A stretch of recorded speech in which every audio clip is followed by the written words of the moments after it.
Hello, welcome to my office. Finally, I have an office.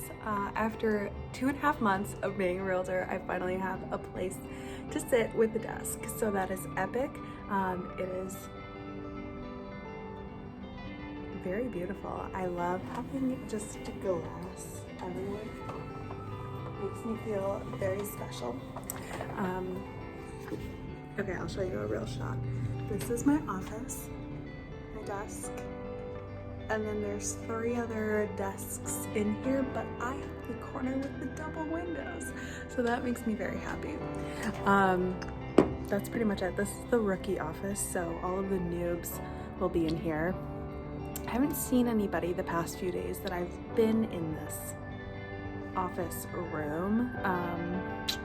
Office is pretty quiet in general. So that's pretty much that update. My favorite part about this is that I can sit here with my legs up on the windowsill. So that's nice. Just chilling like a villain, watching the sunset. It's pretty good. Yeah. So I feel like I haven't had too much exciting things going on in the past couple of weeks. I had an accepted offer with my first buyer client a few weeks ago, and so we're in the process of escrow, and our closing is on November 30th, so I have 2 weeks from today until my first closing, which is awesome because that means my first paycheck. Yay! That is such a huge relief. I'm really excited about that.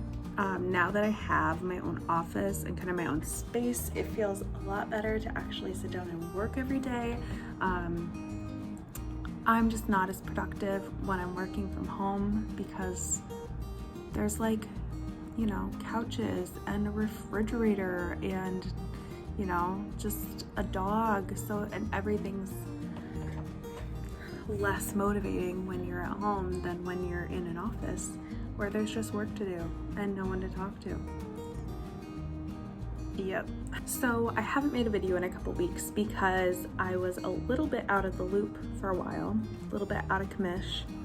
I have a story. So 3 weeks ago, about 3 weeks ago, I was showing my client a house, and this was an old house, like built in the 20s, the 1920s. I have to specify that now, which is crazy. So it's like a 100-year-old house, and I think it was a 1 3/4 story. So we looked at the main floor, looked at the basement, and then we went up to the attic or second floor, and it was super cute, adorable little house. And you know how in really old houses, the stairs were very steep and very narrow. So going up, you're fine because your foot sticks off the stairs like this. When you're going down the stairs the other way, the front of your foot is on the front of the stairs. And that's not as easy. So we came down the stairs, or we were going to, and I took 1 step down and I started falling forwards. And it's so narrow, it's so steep.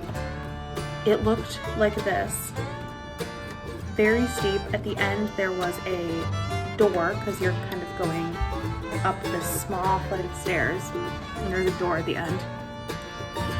And I fell face first down this flight of stairs and landed upside down with my head bashing into the door and landing on my rib cage.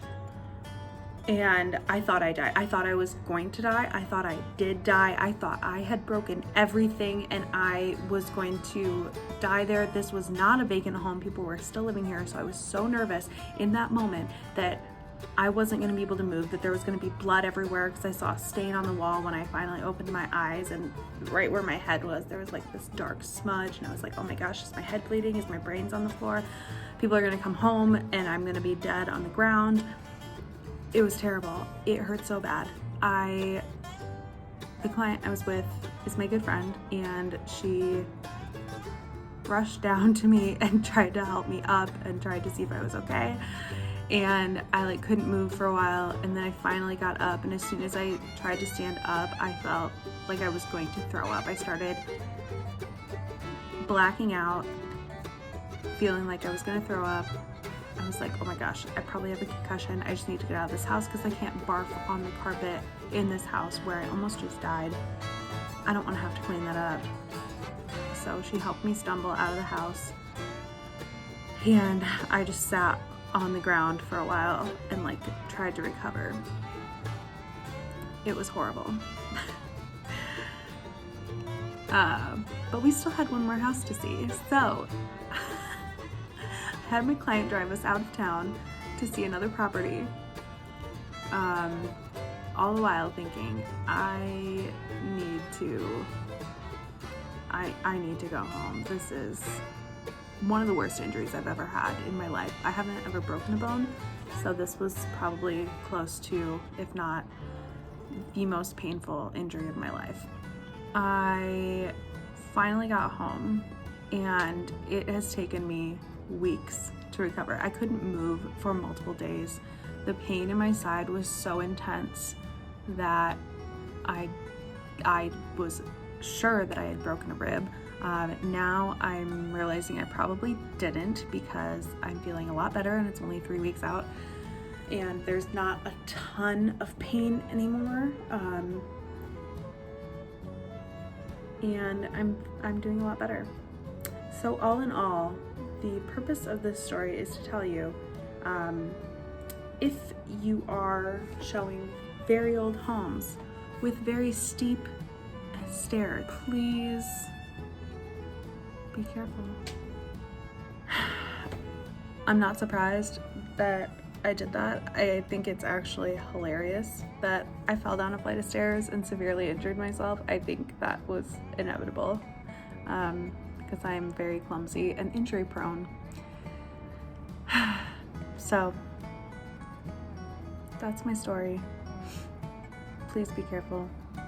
So today I'll just share a little bit of what I'm doing in the office. I did my social media posting for the day. Today is Monday, so I did a Market Monday, and Skogan actually had a market in a minute post for us to share, so I just posted that on all my socials. And I checked my social media, did a little bit of engagement with people on there,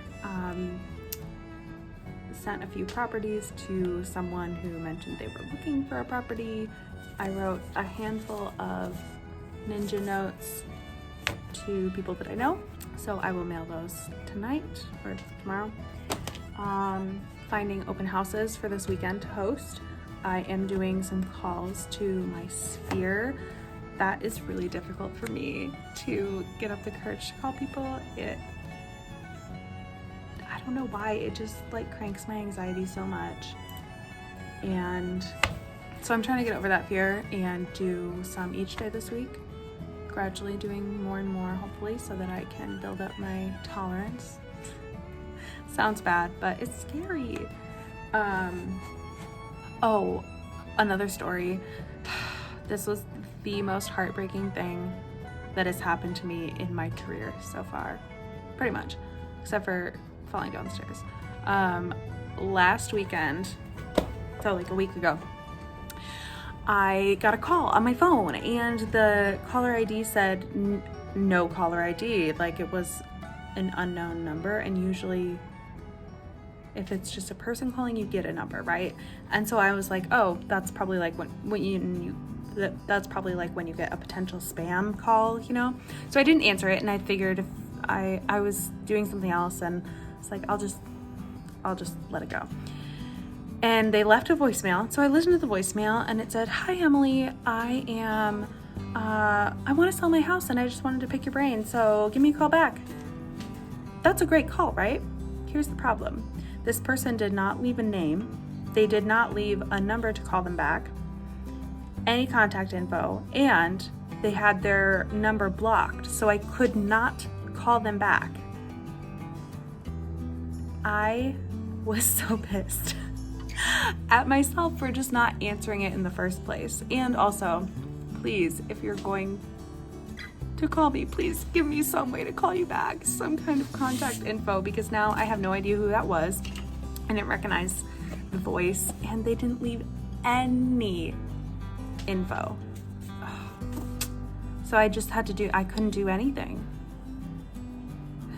So that was just a missed opportunity. So now I'm answering every call that comes to my phone, even if it says spam or no number, because you never know what you're gonna get. That is PMI for today, pretty much it. And I'm gonna do a few more calls, get that over with, and then go home. I am also this week, I need ideas. I don't know what to do for this, but it's the middle of November, so I need to get working on my Christmas card. And I don't know what to do for a Christmas card. Should I do a postcard? Should I do a real card? Should I handwrite in each of them? Should I just have it be a mass mailing? Should I have my picture on it? Should I do like a photo shoot? Should I just choose something already pre-made? I do not know what to do. And usually that's the only thing I know how to do is the creative elements of my life.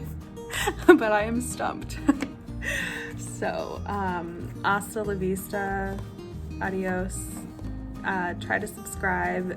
I know it's tricky to figure out, but anyway, this was just a lot of rambling, and now it's dark outside. It's only 4:30 and it's already getting dark. Oh my gosh, I thought I had a skylight for a second, but it's just these top lights, or the top windows, not a sky window, although that would be epic if I would just lived in a glass box. Wow, this has become me rambling on to myself for 20 minutes. So also, I have my door closed right now, but I've been wearing a mask all day. Does anybody else find, like, okay, this is random, but whenever I put my head down, or if I'm in church and I put my head down to pray, the mask goes over my eyes, and then it's like a kind of a blackout, which is kind of nice. It's very comforting to just have a mask over your entire face. So yeah, but I've been wearing this all day, even though I'm the only person in the office. I took it off to film, but I should probably keep it on again. Make a change, change your life. Life's all good in my mind. When you greet the day with joy in your eyes. So change your life.